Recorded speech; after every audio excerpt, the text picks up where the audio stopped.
Welcome once again to another edition of Quoth the Raven, Louis Brightraven. I'm your host, Louis Brightraven, 29-year veteran writer, illustrator, and editor of comics, science fiction, fantasy, horror, and role-playing games. This is Booktober 2021, day 21. We're going to be talking about Spidey, freshman year from Marvel Entertainment, released, I believe, in 2019, collecting the 2015 series for the first year, for its 12 issues. I hope you guys have had a better day than me. Had a major problem with graphics today. My Photoshop program did not want to open for like 4 hours. So a little bit of an issue. Now let's see what Ted he says. He gives me a thumbs up. Okay, no problem. That was in a message over in the Facebook arena. But let's go ahead and get started with our review. Spidey freshman year, trade paperback, $12.99. Publishers Marvel Entertainment. The writer is Robbie Thompson. Artist Nick Bradshaw, Lima Araujo. I hope I pronounced that correctly. And Nathan Stockman. Colors by Jim Campbell, Rochelle Rosenberg, and Java Tartaglia. Letterer is Travis Lanham. Good after noon, all. Yeah, it is after noon. Web it. Genre, science fiction, superhero, rather, action adventure. This trade collection was released in 2019. Again, the originals were for 2015 and early 2016.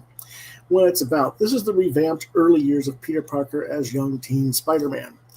An amalgam of the classic Spidey stories with the Tom Holland version from the MCU is the best way that I could describe it. The only difference is that he doesn't have his MCU buddies, MJ or Ned. Instead, they're replaced by Gwen Stacy and Flash Thompson as his key associates at the school. What I think of it. Again, this collects the first 12 issues of the Spidey series from 2015. I remember being quite happy with Nick Bradshaw's art when I first saw the singles, but Thompson's stories were kind of meh. So I really hadn't followed it. Now it's 6 years later, and I'm revisiting it, plus some content that I didn't even look at, to be honest. For the most part, my original thoughts from back when I originally launched still stand. Bradshaw's art was the draw, and Thompson's stories were, well, if I think about it as a Tom Holland Marvel Cinematic version of Spidey, the stories kind of work okay, but then he doesn't have the Zendaya, MJ, or Ned in the mix because these characters actually predate the Holland version of the character. So it's kind of this weird in-between thing, like Marvel was trying to get ahead of what they were planning to do with the character in the films, which is honestly kind of hard to believe because Marvel never plans that far ahead, right? But that's how it legitimately strikes me. It's kind of an oddball amalgamization. If I think of the book as MCU version only, it doesn't work. If I think of it as classic Spidey, it doesn't work. It really just has to be that weird in-between type thing. Next, we go to the artist who replaced Bradshaw, Lima Araujo. He doesn't really work for me, particularly because he's following the hyper-detailed style of Bradshaw. It's too anime cell art style. It's too open. Just not enough there for me to really get into. Bradshaw's, I don't want to call it, I wrote down Art Adams style here, obviously, but it's just, let's just call it Art Adams influence style. It's a tough proceeding to have to follow to begin with, but it's such an extreme shift in the style that it really jarred me as a reader. Nathan Stockman, who comes up after Araujo, was a good choice to bring into the book. Gets a little bit closer to Bradshaw's style, but it's still a little bit, it's still significantly different, but it's closer to the Bradshaw look. Had he been the original initial follow-up artist to Bradshaw, I think the transition between the two styles have been much smoother. I don't really know how well the single sold back in the day. I do remember our regular viewer and occasional guest host, John Norris, got the Bradshaw issues and then stopped because while he liked the art, like me, he was kind of nonplussed about Thompson's writing. And once Bradshaw was off book, it was enough for him to stop. I would not be surprised if there had been a major drop in sales, but I'm not going to go research it because it really doesn't matter. That was 6 years ago. It is what it is. Overall, Bradshaw rocked. Stockman was good. And while I wouldn't say Araujo was bad, I just don't think they were a good fit for what was established prior to them coming onto the book. As for the stories, like I said, I really didn't like Thompson's stories when I first read them. This time around, I still say they don't work unless you accept them for what they are. But now that there is that version of the Marvel Cinematic Universe Spidey, I do think this is a good enough version to market to the cinematic version fans. I don't think it's something that will really appeal to the old school classic Spider-Man fans, unfortunately. At least not if they're not into Bradshaw art. But still, for $12.99 for 12 issues a story, it's more than a bargain price, more than a reasonable price for the amount of material you're getting. And the stories are sufficiently quality enough for the price. I recommend it for ages 13 and up. I gave it 3.5 stars. Let's take a look at some of the art so you can see what I'm talking about with the differences in the styles. This is Nick Bradshaw with Jim Campbell colors. And you can kind of see it, it's not quite as detailed as the Art Adams, but it is in that same vein. And here he's fighting on what I did think was kind of cute that they picked a really obscure villain in the White Rabbit that most people probably don't even realize who this character is. They probably thought it was a new character, but she's been around since the 80s. But I just thought it was kind of cool that they used her. But some of the things like was Robbie Thompson's scripting was a little bit iffy. I just got punched by a rabbit. Awesome. I was like, okay.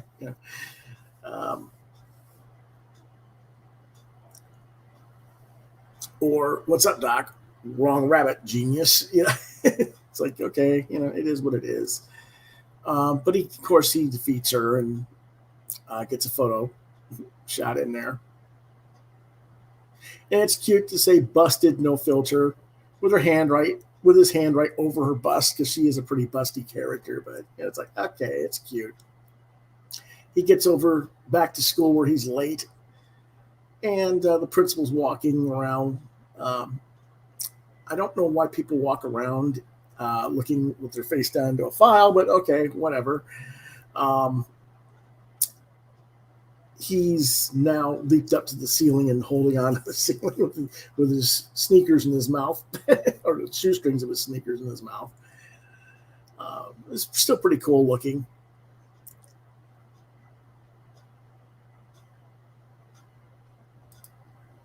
This is a scene where they go to Oscorp on a student trip, and Doc Ock breaks into the building, so he has to change into Spider-Man and try to fend off Doc Ock. It's nice looking art.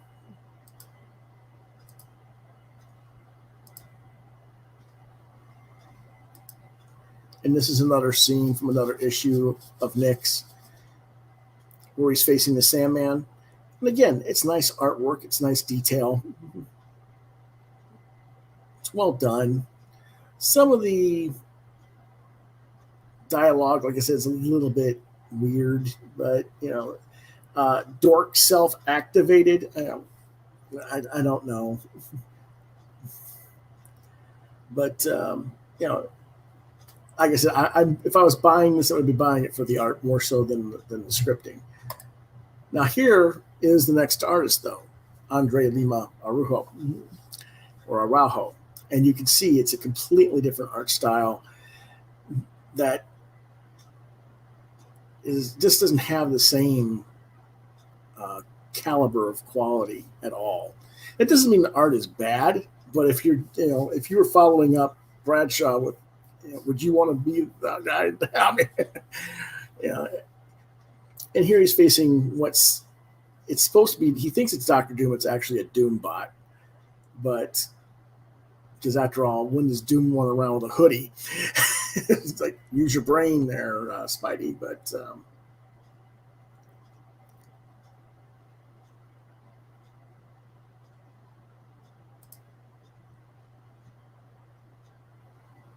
and you can see it's kind of an open anime cell style. And again, it's not that bad, but it's just not up to the same caliber of quality as what Bradshaw was doing before.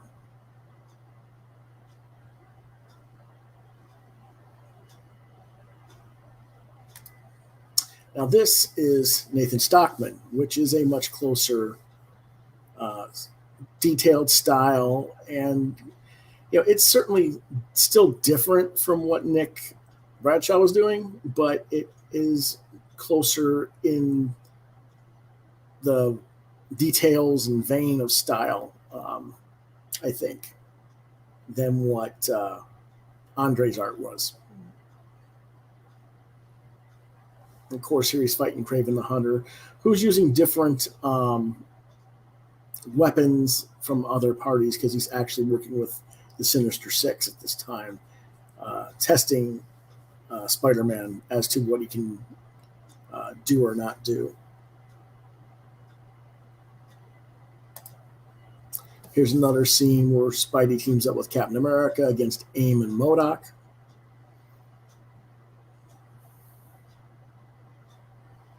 Fairly well done. It's a 2-page spread. I like how they bounce it, where he throws it at one guy. Spidey catches the shield, throws it at another guy, bounces it back to Cap. It's like that's an interesting trick,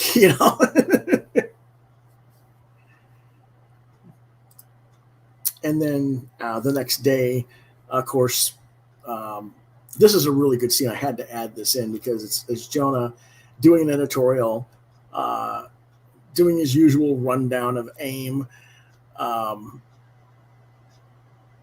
basically lying through his teeth about what was really going on. So Cap is like, "Oh, really? Let's talk about this." And I don't know if you guys can read it, because I was with Spider-Man yesterday. We took down MODOK and an AIM cell together. He's not a menace. I know what a menace looks like, and I just love how they focus on that mustache of Jameson and how it's kind of Hitlerish. And I know what a menace looks like, so why don't you grab a pencil? And we're going to do a different article here. And it ends up with a new edition. And of course, he's got the mustache shaved off at the end. And I thought that was a really cool thing, and I thought Stockman did a nice job on that.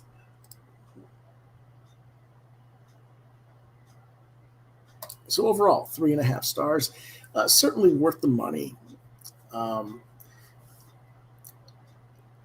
If I were buying them at the normal price of singles, I think they were $3.99 when they first came out back in 2015. I would not have stuck with it through. But in this format, yeah, it's good. All right. Now, because of some issues I had with my computer today, I couldn't get my Photoshop program to work. It wouldn't open on launch. I kind of got 4 hours behind on everything. So what normally is, what did you get this week? Thursday evening or late afternoon, early evening show is not going to be until Friday this week because I just don't have the stuff done for it. If you want to know what's going on, though, there's the stack of books right there on the box that I got to go through.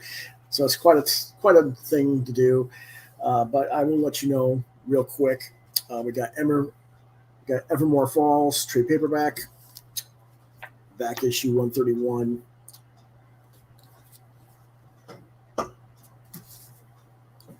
Green Lantern number 7. Clans of Bellari number 4. Usagi Yojimbo, The Dragon Bellow Conspiracy number 5. Bermuda number 4, which is the last issue of that run. Beyond the Breach number 4. Ted Nafe's Heroines. This is 1 through 3. So I'm going to review those and might even have Ted talk about that in a future issue, future episode with those 3 issues. And then we got all the cool stuff I got in the mail. This Land from Aroha Comics, issue number 1 and 2 and 3. So as you can see, there's quite a bit from them. We've also got Midnight Highway number 1 and 2. There's number 1 and number 2. And I forget who the publisher is on that. It doesn't say.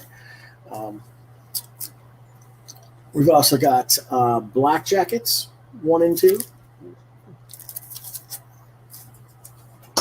and 3.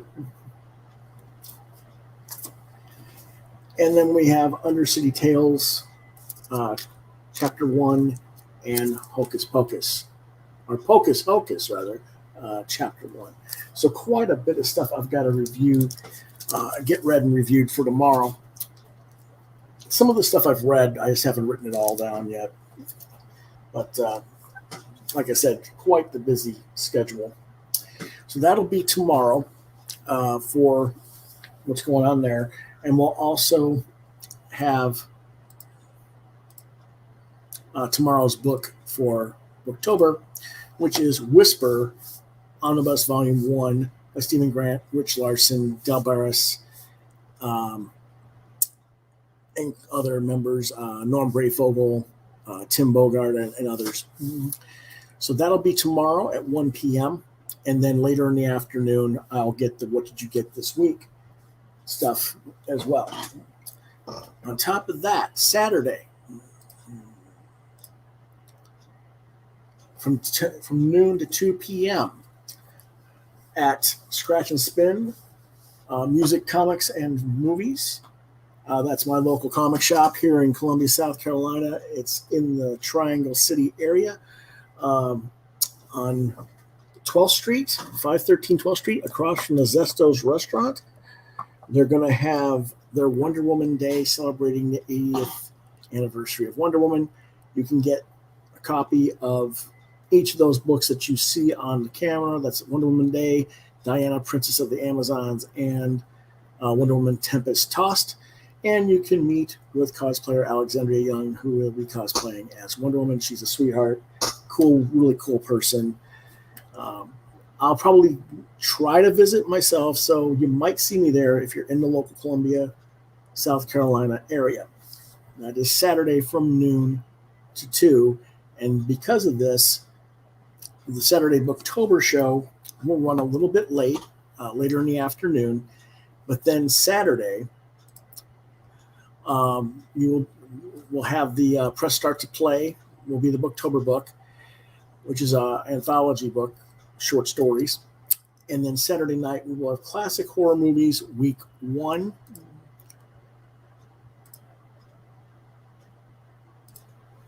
And I'm not really sure just yet which books or which videos we're going to be reviewing.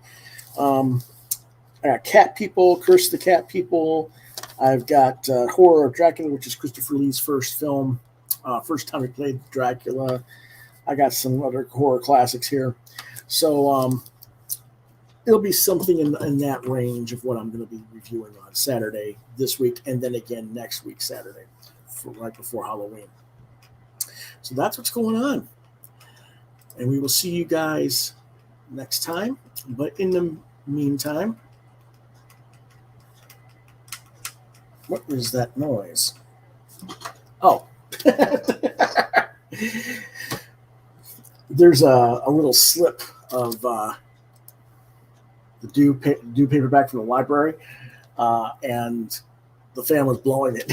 It was flapping. That's what's making the noise. Oh, geez, that was funny. Anyway, if you want to get in touch with me,